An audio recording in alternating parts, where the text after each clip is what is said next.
Welcome back to our AMA segment with Tiffany and Gerald.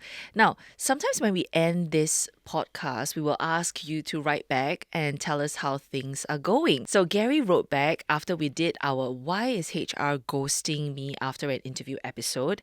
And this time, he has another question. So I want to ask you, Gerald. So Gary says that he got past the interview, submitted documents that were required for background screening checks, and then he was given an indicative job offer. Okay? So according to him, senior management approval was sought, and then the indicative job offer was suddenly withdrawn. By now, he had spent 5 months on this job application and was feeling quite confident that he would get the job. So understandably, Gary is disappointed and felt like he wasted 5 months on this. He wants to know what could possibly be the reason for this indicative job offer to be retracted, and was there anything he could have done? Oh, wow. Okay. Firstly, for Gary's situation, going through 5 months, almost at the finish line, but not get it, it really doesn't feel good. No, it doesn't, So if Gary, as you're listening in, I hope you didn't quit your job. Oh, yeah, you're right. These things will happen. Maybe Gary didn't pass the reference check. Okay. Yeah, because that's usually one of the last things to do. So maybe the reference check didn't work to his favor, and then they decided to not proceed with him. Many other reasons could also include things like having the budget for the position closed, taken away. It sounds like a long time, 5 months, to get this position. Maybe the company might have felt that they don't need this person. Many things could have changed within the 5 months. That's right. And of course, sometimes restructuring within the organization, there could be a hiring freeze. And so all of these could affect the indicative offer being taken away. But why would, I guess, companies you'll even give an indicative job offer without actually being sure in the first place? I think the time between an indicative offer and the job offer itself, the employment offer itself, is supposed to be short. They want to give you the indicative offer so that you are kind of primed to accept it later on. So you kind of get your heart ready. You start to think about your plans of how to exit from your current role, how do you resign from current role.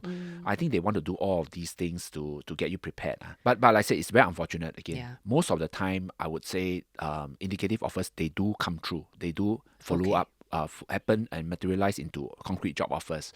But it's the exception that it happens, and that's why I said I'm glad that Gary, I hope that Gary didn't quit his job. Could he have done something different, I guess? Like, could he have maybe gotten something maybe a bit more, I guess, on paper? Even if you get something on paper, firstly, a lot of HR people, they would not put an indicative offer on paper. True. They would not want to. It would probably be like verbal. It's verbal, right? Okay. And I think there's very little that Gary could have done for himself, to be honest. The only thing I would say, maybe if the reference check was the issue, and this is really for everyone who's maybe even in the midst of a job search now, and you have given a referee's contact details to the interviewing company, you should prepare your referees.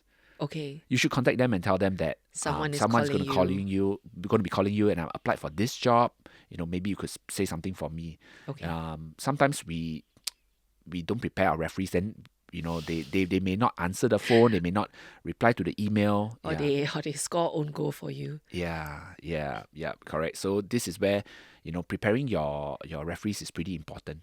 So, Gary, once again, we are sorry that you are in this position. We hope that things will look up for you. We hope that, in future, companies don't do that to you. And like, Gerald say, it's a very unfortunate position that you're in, and rarely does it really happen. If you have any other questions that you would like Gerald to answer, send them to us. Big or small, we're here to help you just to work through, some of these questions that you might have. We're at cnapodcasts@mediacorp.com.sg, and you can also find us on Spotify, Apple Podcasts, or YouTube, where a video version of this AMA is at. I'm Gerald. And I'm Tiffany. Have a good work week ahead.